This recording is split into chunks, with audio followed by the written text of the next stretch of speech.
Hello everyone, this is Tim, and I had posted some of this pictures of this wooden screen that I had cut up using plywood and boards and hinges and binder clips, but I figured it'd be good to just do a little video showing it off too.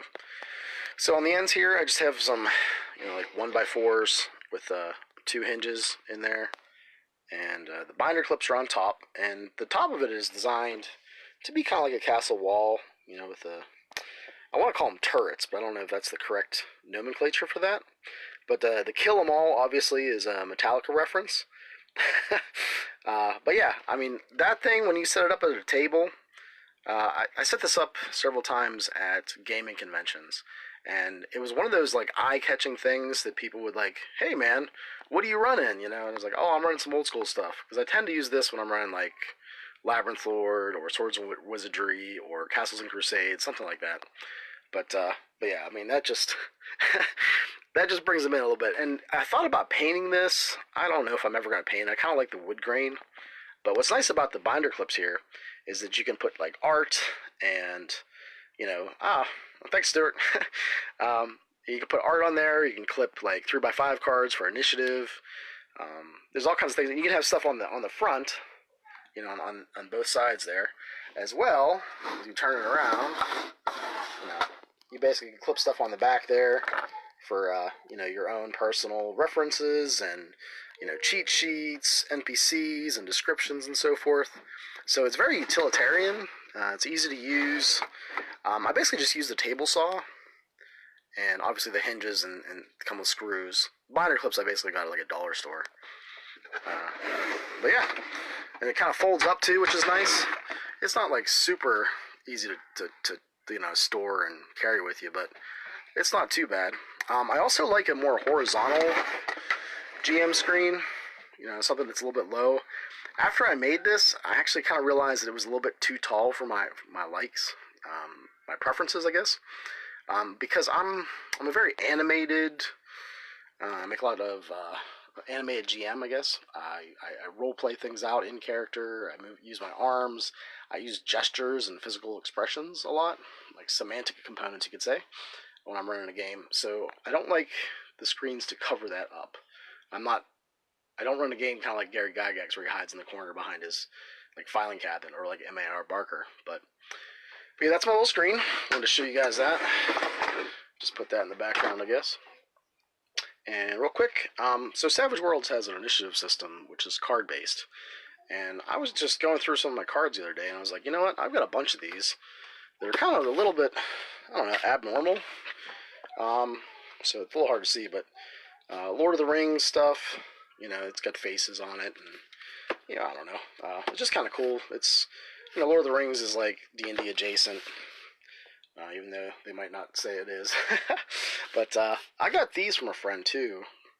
Postumo? I don't know, I'm terrible at pronouncing things. And what is this? By Scallywags, for Scallywags. So I think this is supposed to be like pirate based. I just want to show you these real quick. I'm terrible at doing these things one-handed. Take that as you will. But yeah, this has like, it's a little hard to see here. It has like literally like spiked clubs. There's like bloody hearts. I think that's like a spade or a shovel. That's like a brain. I guess you can see the big art there. But those are pretty cool. Like if you're running like an undead sort of game or a pirate game, look at all the brains on there. So that's kind of like a cool different thing to use in like a Savage World game, or really like a Western game if it's got undead. I don't know. For Savage Worlds, I find it's best to basically use cards that, reflect the game you're kind of running. I got these jumbo playing cards too. I think I got these at like a Goodwill or something. So these things are freaking huge. So like this, like half the size of my hand. But these would be good too if like you got like older players maybe, or it's just real easy to see. You can like hold this sucker up and like, oh yeah, that's a king. There's no question about that. So I'm just gonna make a big old mess here of cards. I found this at Goodwill, obviously from the sticker, but it's called Ming, and this thing is just freaking gorgeous.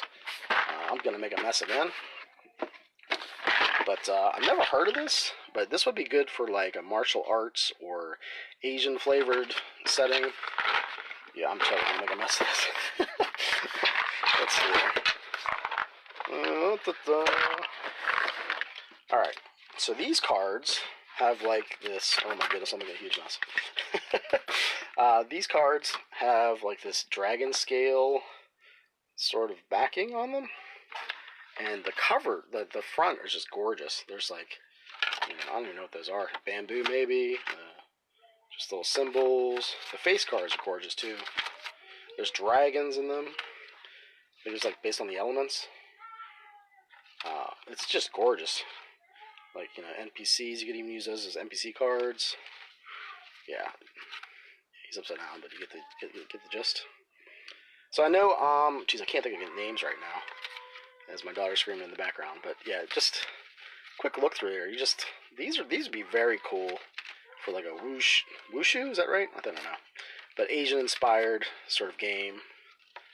Yeah, more dragons there. So yeah, I find, like I said, when I'm running Savage Worlds, look at that mess. I like to have different cards that reflect the setting or game that I'm running. But yeah, that's it, guys. I just wanted to quickly get this filmed before I head off to work. So I'll talk to you.